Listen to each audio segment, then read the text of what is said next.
Hold on for a second. What's up, YouTube family? I would like you guys to make sure you like and subscribe to our video. It would help us get into the algorithms so we could be seen and bring more engaging content to you guys. So like I said, like and subscribe to our YouTube channel. Appreciate you.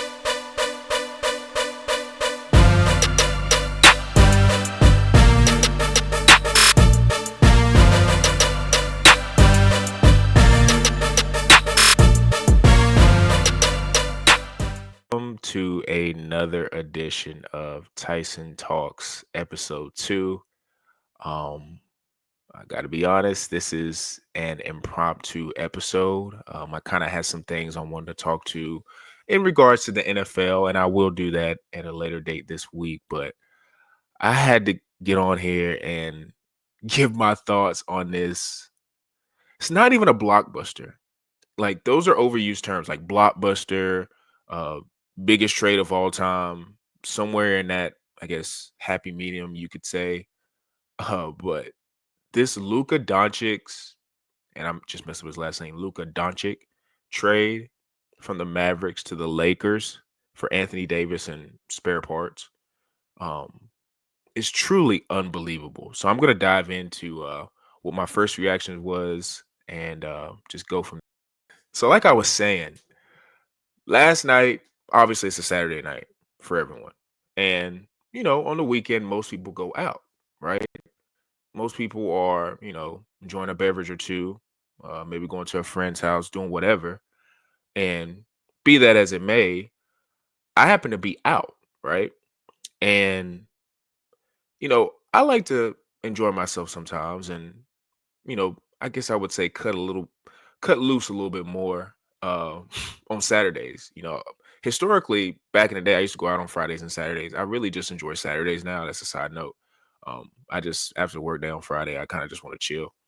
But I was out on Saturday. Um, but I was glued to my phone because obviously you're just looking at, different types of scores and you're naturally just on different apps, right? And when the trade news dropped, I was like everybody. I was like, this is fake. Like, and I kind of almost started feeling bad for Shams because, of course, he's replacing the GOAT in Woj. And the first thought that came to my head was, oh, he got hacked. This is not a good look. Like, bro, get a new password. I feel bad that this is happening to you when you're trying to establish yourself, even though he's already established himself. Let's be clear. He's already established himself as being one of the number one reporters in real time. I just felt bad because I was thinking, like, this is how, like, this type of trade looks so unbelievable. Like, how is this happening to him? But for me, I don't know about you guys, but I'm a big user in Reddit. Now, I don't read it extensively a lot. A lot of the times I usually just go on there for advice on different types of things or how to fix things or, even when I'm doing playing different video games, I'm looking on different types of things you can do. So I'm sitting there like, well, let me go to Reddit because most people go to Twitter. I go to Twitter too, but it's like, let me go to Reddit. And I follow a bunch of different like sports teams and different type of sports topics, football, basketball, things of that nature. And it was just nothing but people on the timeline talking about this is real, this is real, this is real. So then I go to Twitter, which is like my third confirmation. It almost feels like I'm a source or I'm a scout that's like trying to source all my information, make sure this information on the player is real. And I go to Twitter and X, whatever you want to call it. And I'm sitting there like, not only did Shams tweet that, he doubled down on it. I'm not going to reveal where I was at. I was at an establishment that had a lot of deck chairs on the outside. It was so jarring that I had to go outside and sit on my phone for at least a good 10 to 15 minutes. Because it just, again, did not seem real. So, like I was saying, I'm going to pull up the actual trade. You guys have seen it by now. And if you haven't, welcome to the pod. You can see it here for the first time. Luka goes to the Lakers, and this is again confirmed by the Athletic and different sources, but I have the Athletic picture up here. So shout out to those guys for having it there. Excuse me. Uh, The Los Angeles Lakers get Luka Doncic, Maxi Kleber, and Markieff Morris. And I want to say Markieff has already been with the Lakers. I think even during that title run, he was with them. Or the year after, I'm not sure. Dallas receives Anthony Davis, Max Christie, who I really like in 2029 first. We'll get back to that in a minute. Um, Utah, they're kind of becoming OKC light with a lot of just the accumulation of draft picks. I mean, Jalen Hood-Schifino, I was very, very high on out of school. 6'6" guard who I thought could create, and his shot would come around. I just think his timeline with the Lakers wasn't fast enough, so he was in the trade. You got the Clippers second and the Mavericks second. Um, so, like I said, I went outside, sat on these deck chairs, and I was just flabbergasted. My first initial thought is, where is LeBron on this? Because if you watch that interview after his triple-double at MSG, which the Lakers played incredible that game, and really kind of slowed down a scorching Knicks team. Excuse me. And he is very good at playing coy. He's very good at kind of not making sure that, his emotions are not, I guess, on Front Street. I guess some would say he's passive aggressive. Just didn't get the vibes that he knew this was going down. And I'm seeing a lot of that, as I woke up this morning, I'm still trying to confirm that this was real, which it was. A lot of people saying LeBron knew.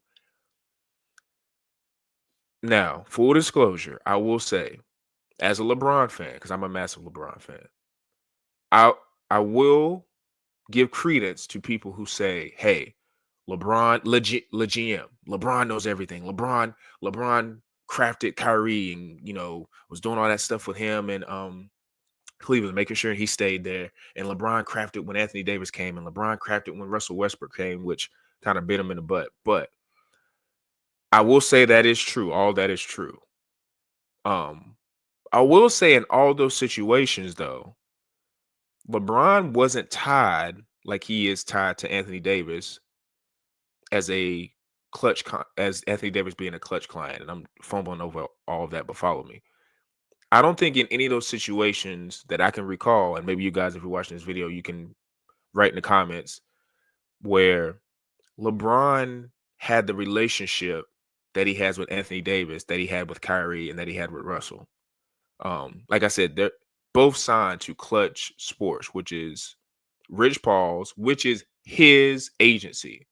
I like to make that clear because a lot of people like to say LeBron runs it, which LeBron probably has a little bit of input, but I think Rich Paul, for the most part, runs that agency on his own and does a hell of a job. Shout out to him.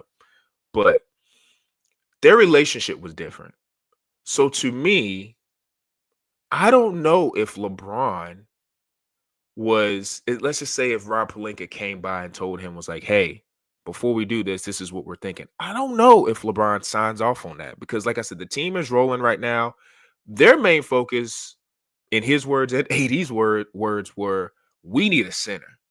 We need someone who can, give us backup on the back end of the defense.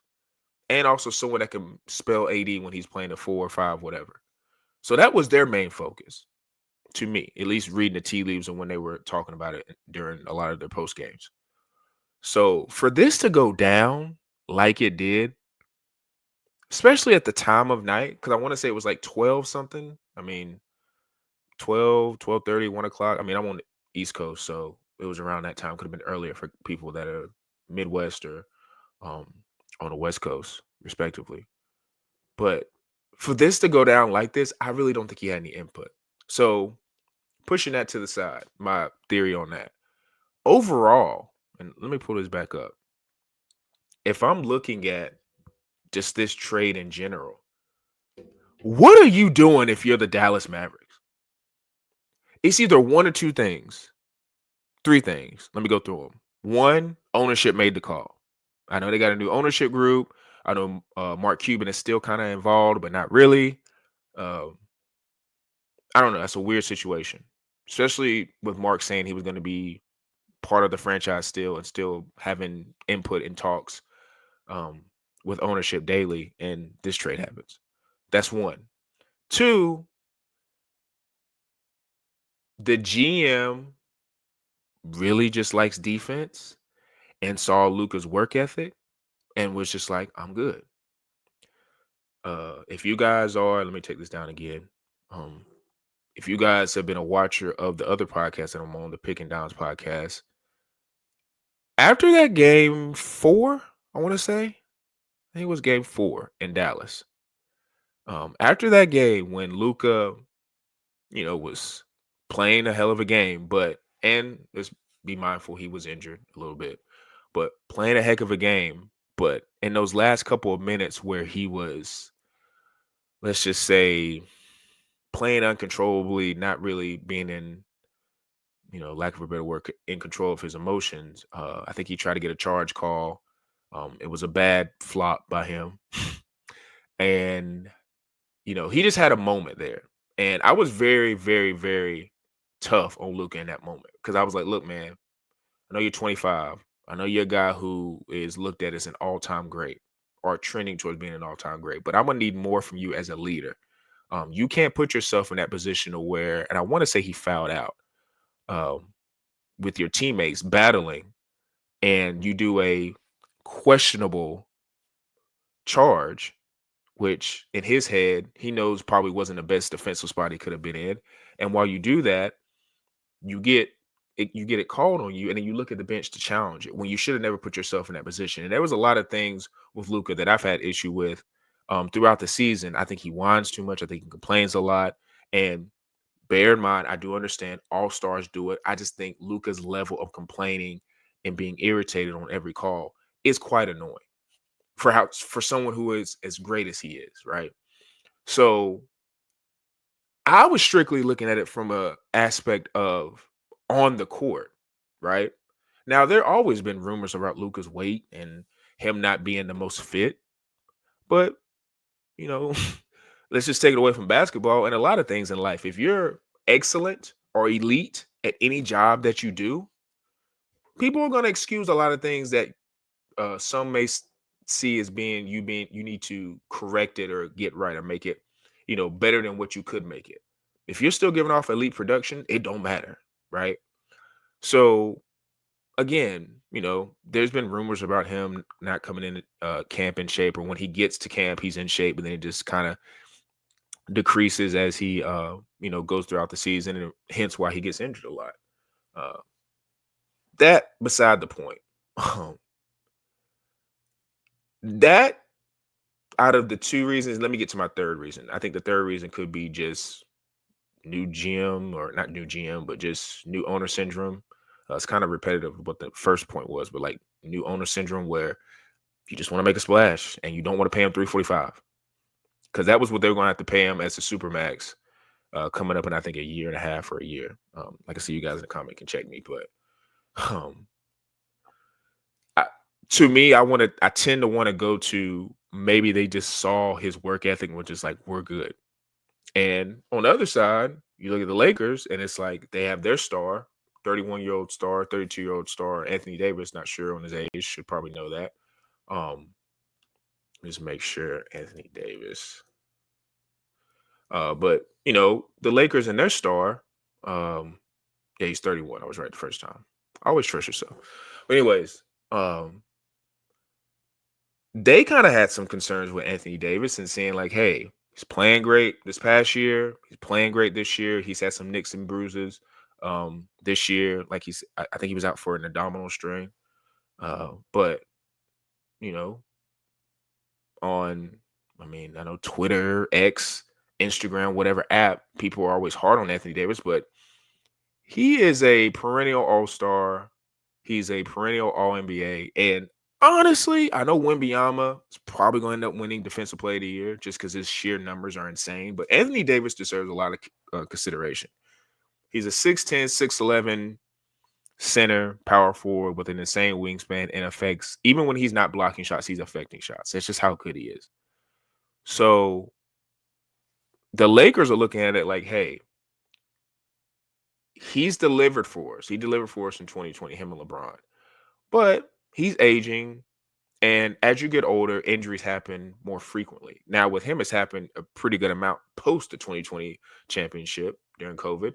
But they're looking at it like, hey, let's see what we can do to try to figure out an avenue to get him off our roster and improve it with LeBron still being here for the future. Now, nobody in their right mind thought it would be Luka Doncic. This is why you just in the NBA, you just never know. I've talked about this all the time. You just never know what the hell is going to happen with stars, whether it's their anger with the team. Like, look at Jimmy Butler. Like, most people could probably say, hey, we saw that coming, but nobody saw this with the Lakers and Dallas. That's why I believe it was like covert. It was stealth. It was in the, I guess, I don't know if heat of the night is the right analogy, but it just felt like this is insane. This is just something that's gonna happen and people are gonna react. And like I said, I was outside on the deck chairs, long story short, and I was just sitting out there and everybody kind of, you know, that was just in a uh sport that or in a sports mindset. We're just all talking to each other like, what is going like what is this? And everybody still kept thinking it was fake. Um, so going back to the trade again, and just to round it out, Utah, like I said, they got their 2 picks. I already covered that. Jalen Schifino, I think is just needs time. Max Christie, I really like a lot. If I'm the Lakers, I would have maybe tried to see if I can just maybe throw Dorian Finney-Smith out, but I say that with if you watch him against the against the Knicks last night, he went insane. So maybe he's more of a commodity than Max Christie, but I'm really high on his ceiling because he's a 6'6" guard who's a two-way, can shoot the corner three, and is developing his game off the bounce. So that's another good get for Dallas. So with all of this, like I said, with the trade, with it outside of it being shocking, looking at it from the Dallas perspective real quick, I think it makes them very tough. I mean, you mean to tell me you got Derek Lively, Anthony Davis anchoring the back end? Curtains for anybody trying to drive and get to the line. Curtains. You're not going to be getting you better develop that pull-up game or just stay out on the three-point line because those two guys roaming the key, it's going to be tough for people. Kyrie, got to salute Kyrie too.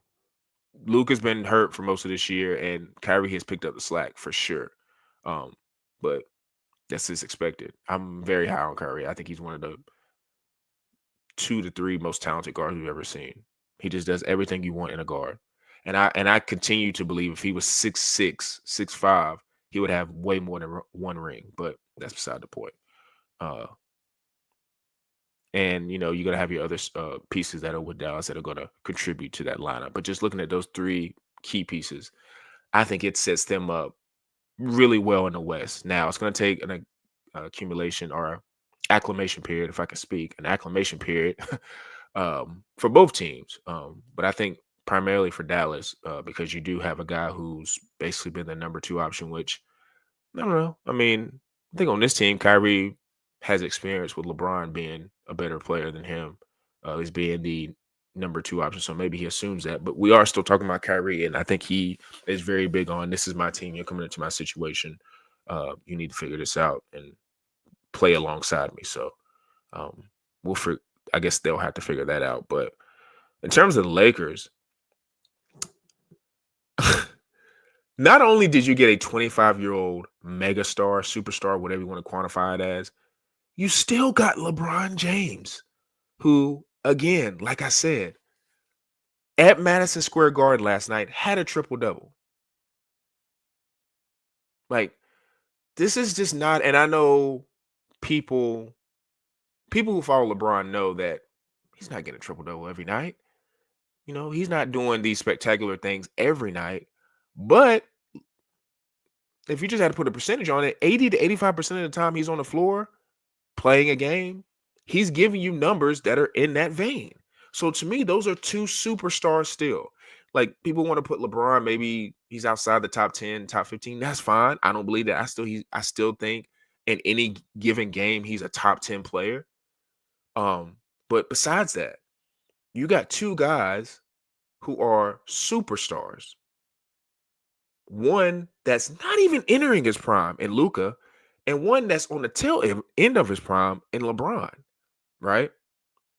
So if you're the Lakers, it's hard not to say they won this trade by a landslide.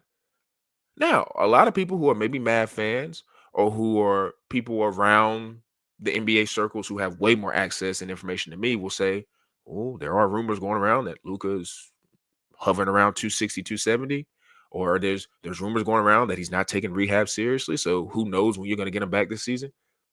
Fine. Again, he's 25. And I am a believer, like I am a big believer of environment, right? Sometimes, and this take this off of Luka, but sometimes with certain players in any sport, when you are the star and the sun revolves around you, you normally get to do, and I think I said this earlier in the pod, you normally get to do whatever the hell you want. Because one, he's producing, and two, who's gonna check you? Maybe Kyrie, maybe. But as much as Kyrie's got one ring, Kyrie knows who is the engine of that team, and that's Luka. So who could really step to him? I know they brought in Jason Kidd because he liked him and he didn't like Rick Carlisle, but another side note, Rick Carlisle is probably somewhere. I told you so. Not somewhere. He's in Indiana. He's probably like, I told you so. Told you so. Look at this. You guys thought I was all crazy and Luka was the one, but look at this. So but back to Luka, like even with all his faults, you have to applaud the Lakers for one, making this trade, and two, not giving up any compensation. They gave up way more for Anthony Davis. Now, to me, it was worth it because they won a championship. And ultimately, for this to work for the Lakers, you have to win a championship. But boy, do they get a runway to make that happen. Because like I said, he's not even in his prime. Like, it's just hard to even comprehend and make sentences of how this makes sense. It just doesn't, right? Also, too, gotta shout out the Laker fans. Uh, I have a Laker fan in my life who is he's kind of and I won't dime him out, but he's definitely the LA Laker, Dallas Cowboy, name another franchise in baseball, New York Yankees. He's that type, right? Um, and I texted him this morning. I was like, you guys always figure it out. The Lakers always figure it out. Wilt, Magic, Kobe, Shaq, Gasol, LeBron, Davis, Anthony Davis, and now Luka. I don't want to hear nothing about them not being a preeminent franchise. This is why they are always on your TV. When people always complain about the Lakers when they're not playing well, people still talk about them. Same thing with Dallas. They matter. They just matter. And they did it again. If Luka comes in shape and he comes in motivated, this is going to be a destination for players for a long time. Because again, this is Luka in LA. This is Luka as a point guard. This is Luka as a guy who can set up your shooters, your big man. He's great in the pick and roll. He just does so many things at an elite level. So it's all going to really come down to Luka having the mindset to want to not only dominate, but stay in shape. If he does that, sky's the limit. So, like I said, I went over the two guys I think they could go for at center, Dayrod Sharp and Rashawn Holmes. And I do think, just wrapping this up, there are times in the NBA, right, where you'll have something like a trade happen, or you'll have a injury, or you'll have I don't know, big playoff moment, whatever, that will like seize the entire timeline, right? Um, I don't think there will be a bigger trade than this one right here, at least in my lifetime. I don't see it. And that's just because of the franchise and the player. Like, if tomorrow you tell me Steph goes to Charlotte, that would be a big deal. First off, people would be flabbergasted and be thinking, well, who else is coming with him? Because LaMelo's there, he's there. Brandon Miller's injured this year. Like, what's going on? That would be seismic. But it's Steph who is either, in some people's mind, the most popular player or second to LeBron, whatever. I feel like they go back and forth. But that's him going to Charlotte. And I love Charlotte. Big fan of Charlotte. Go there often. But this is one of the pantheon greats in Luka going to the glamour franchise. Like, what is going on? Like, this is why, again, I might have said this at the beginning, but the NBA, the ratings are down. That all may be true. But what butters the bread of the NBA, and I think Adam Silver knows this, and there's going to be a lot of people who are going to come out here and talk about conspiracies. What butters the bread of the NBA are trades like this, trades that people can get online and talk about. And sorry, I just did that again, but I was trying to move that around. But things that people can debate and just go back and forth about. The NBA knows how to do it. They just know how to do it. And to me, they will always be behind the NFL, but with a growing international brand, who knows? Who knows, man? And when you make things like this happen, sky's the limit. So, yeah, that's all I wanted to get into today. I'm gonna try to get this out sometime tonight or tomorrow morning, and just let you guys, discuss and fuss in the comments. Like I said, follow me on Quantrell Knows on YouTube. This channel you'll be watching this on. Growing a page, doing all different types of comment in regards to football, basketball, baseball's coming up. I'll throw a couple soccer things on there as well. But this page on YouTube with Quantrell Knows is just something that I'm trying to get people to engage, have conversation with. It's something that I am passionate about. So make sure you guys follow that. On Instagram, make sure you follow us on Tyson Talks. That's where I put a lot of the pod content on there, which some of my individual content will be going on there as well. Um, still kind of sifting through if I want to put this on audio. Still trying to figure out just the whole Spotify thing in terms of like getting more listeners on there. I know how to upload it. It's just not getting as much traction as my YouTube. So if anybody out there who creates content for a living knows, you can maybe send me a DM on the Tyson Talks page that's on my Instagram that will be linked in this chat, and give me some pointers on that because I'm trying to figure that out in real time as well. But yeah, man, like I said, Luka to the Lakers, massive thing. Look out next week, or not next week, but this week, going to be maybe coming out with some different things about the Super Bowl and that matchup between Mahomes and Jalen Hurts. So like I said, make sure you're locked into that. And for now, peace.